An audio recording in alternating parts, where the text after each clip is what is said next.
with all of our great technology, assuming we did have cooperation for a moment, is there carbon-sucking technologies?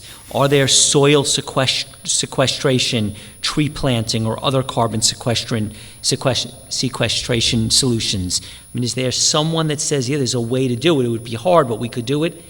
Does any of this exist? Is it possible to invent?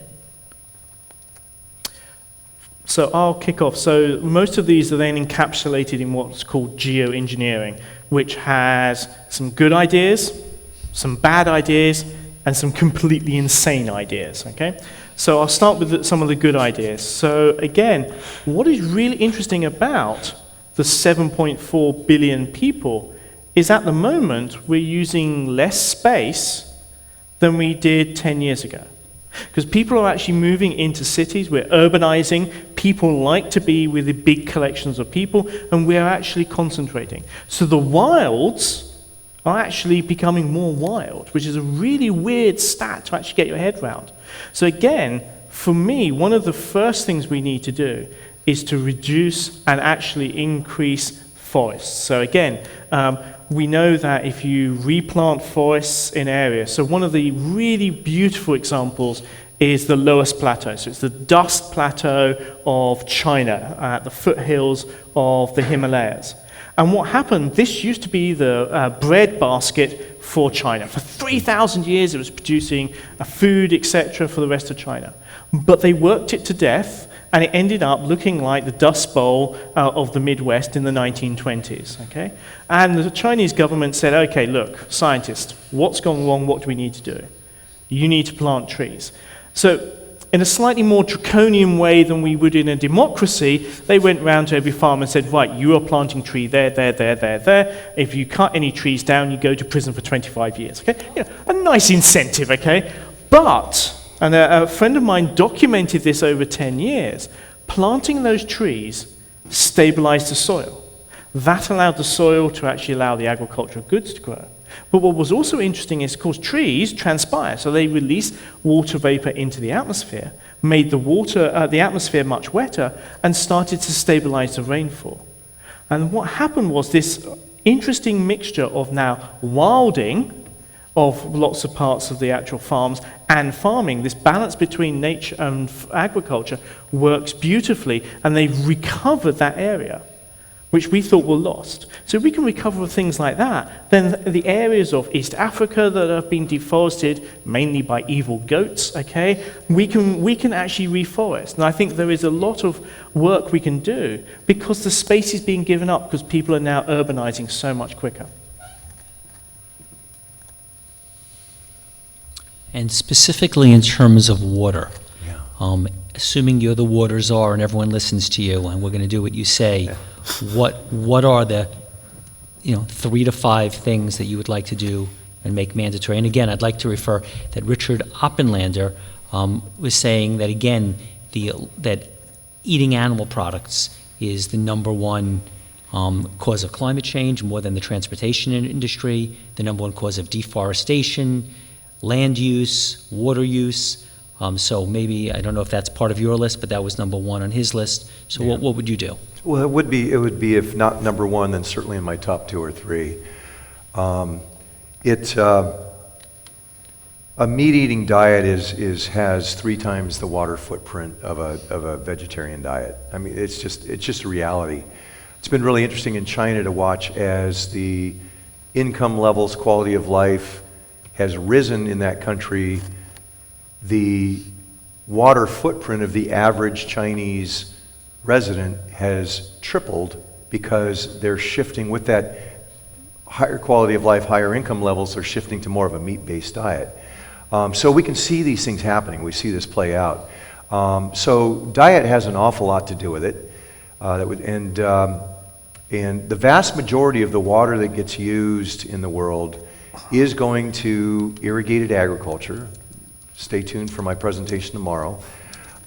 It's about 90% of all the consumption of water in the water-stressed regions of the world goes to irrigated agriculture. And of that, the production of animal feed is a majority share in many places in the world. So if you change diets, you can really have transformational change in the water problem.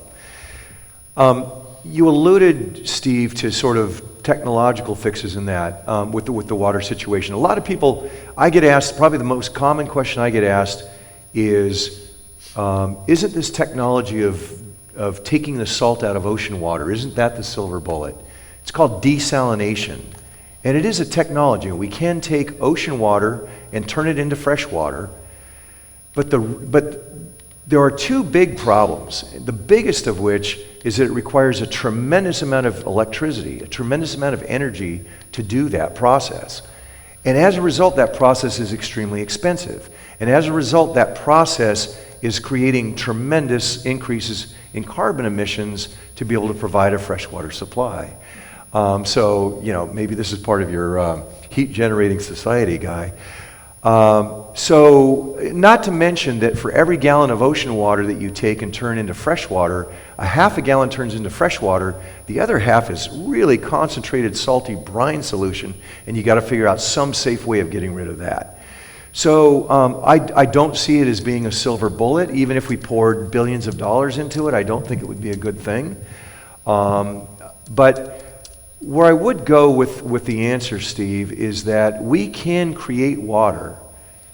Every single one of us can create water, but we don't use it using technology or using some kind of chemistry. We use it by not using the next gallon of water.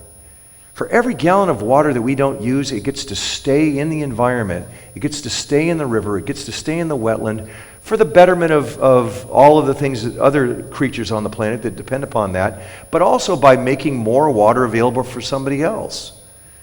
So whether you're a farmer or running an industrial factory or just operating in your home, every gallon that you save and don't use is a gallon that's available for other purposes. So I call that creating water. And I just think that we have to do 1,000,000 times more of that. There's also, there are ways that are being developed to reduce the amount of water that's needed to hydrate, for example, plants.